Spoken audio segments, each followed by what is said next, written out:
नमस्कार मित्रांनो, आजच्या व्हिडिओमध्ये आपण सुप्रीम कोर्टचा एक अत्यंत महत्त्वाचा आणि चर्चेत असलेल्या निर्णयाबद्दल माहिती घेणार आहोत। या निर्णयात सुप्रीम कोर्टाने स्पष्ट सांगितले आहे, स्वेच्छेने सेक्स वर्क करणाऱ्या प्रौढांना त्यांच्या इच्छेविरुद्ध रेस्क्यू, डिटेन किंवा प्रोटेक्टिव्ह होममध्ये ठेवता येणार नाही।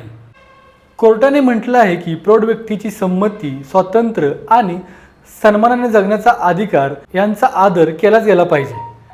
सगळ्यात आधी हे नेमकं प्रकरण काय होतं हे बघूया।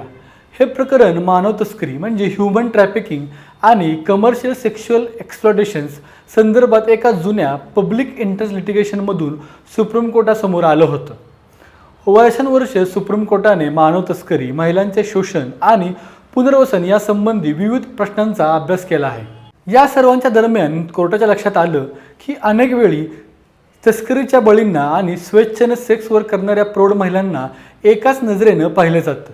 परिणामी अनेक महिलांना त्यांच्या इच्छेविरुद्ध संरक्षणगृहात ठेवलं जातं।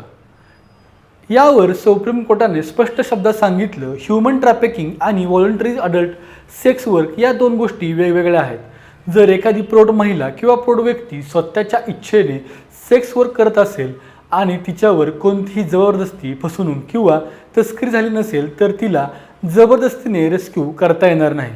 कोर्टाने कन्सेंटला महत्त्व दिलं। या निर्णयाने सुप्रीम कोर्टाने कन्सेंट म्हणजे संमती हा सर्वात महत्त्वाचा घटक असल्याचं म्हटलं आहे। कोर्टाच्या मते जर एखादी प्रौढ व्यक्ती स्वतःच्या इच्छेने एखाद्या व्यवसायात सहभागी होत असेल तर तिच्या आयुष्याविषयीचा निर्णय तिच्या इच्छेविरुद्ध घेतला जाऊ शकत नाही।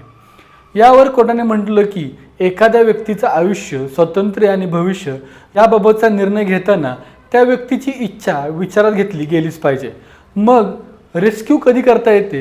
सुप्रीम कोर्टाने स्पष्ट सांगितले, जर खालील गोष्टी आढळल्या तर रेस्क्यू आणि रिहॅबिलिटेशन आवश्यक ठरू शकते। म्हणजे ह्यूमन ट्रॅफिकिंग, जबरदस्ती, धमकी, फसवणूक किंवा एखादी व्यक्ती अल्पवयीन असेल अशा वेळी रेस्क्यू करू शकतो, किंवा शोषणासाठी विक्री किंवा खरेदी केली असेल अशा परिस्थितीमध्ये रेस्क्यू केलं जाऊ शकतं। यामध्ये सुप्रीम कोर्टाने पोलिसांना काही निर्देश दिले आहेत। सुप्रीम कोर्टाने पोलीस आणि रेस्क्यू एजन्सीजना निर्देश दिले आहेत। कोर्ट म्हणालं, कोणतीही जबरदस्ती कारवाई करण्यापूर्वी प्रथम हे तपासलं गेलं पाहिजे की ती व्यक्ती प्रौढ आहे का, ते स्वेच्छेने सेक्स वर्क करत आहे का, तिला प्रोटेक्टिव्ह होममध्ये राहायचं आहे का, हे तपासल्याशिवाय सरसकट कारवाई करता येणार नाही।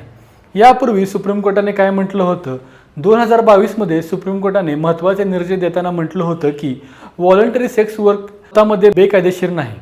पोलिसांनी प्रौढ आणि संमतीने सेक्स वर्क करणाऱ्या व्यक्तींना त्रास देऊ नये। सेक्स वर्कर्सना देखील इतर नागरिकांप्रमाणे सन्मान आणि कायद्याचं संरक्षण मिळालं पाहिजे। आता या निर्णयाचा अर्थ असं नाही की ह्यूमन ट्रॅफिकिंगला परवानगी दिली गेली आहे। उलट सुप्रीम कोर्टाने ह्यूमन ट्रॅफिकिंग विरोधात अधिक कठोर उपाययोजना करण्याचे निर्देशसुद्धा पोलिसांना आणि एजन्सीजना दिले आहेत।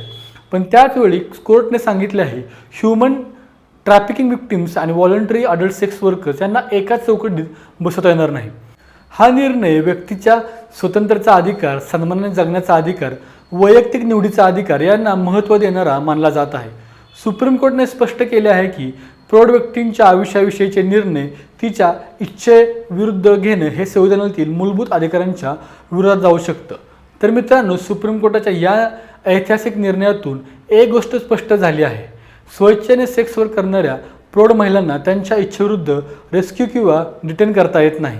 मात्र ह्यूमन ट्रॅफिकिंग, जबरदस्ती, फसवणूक किंवा अल्पवयीन मुलांच्या शोषणाविरुद्ध कायदा कठोर राहील। या निर्णयाबद्दल तुमचं मत काय आहे? हा निर्णय वैयक्तिक स्वातंत्र्य, मानवी हक्कांच्या दृष्टीने योग्य वाटतो का? कमेंटमध्ये नक्की सांगा। व्हिडिओ आवडला असेल तर लाईक करा, शेअर करा आणि चॅनलला सबस्क्राईब करायला विसरू नका। धन्यवाद।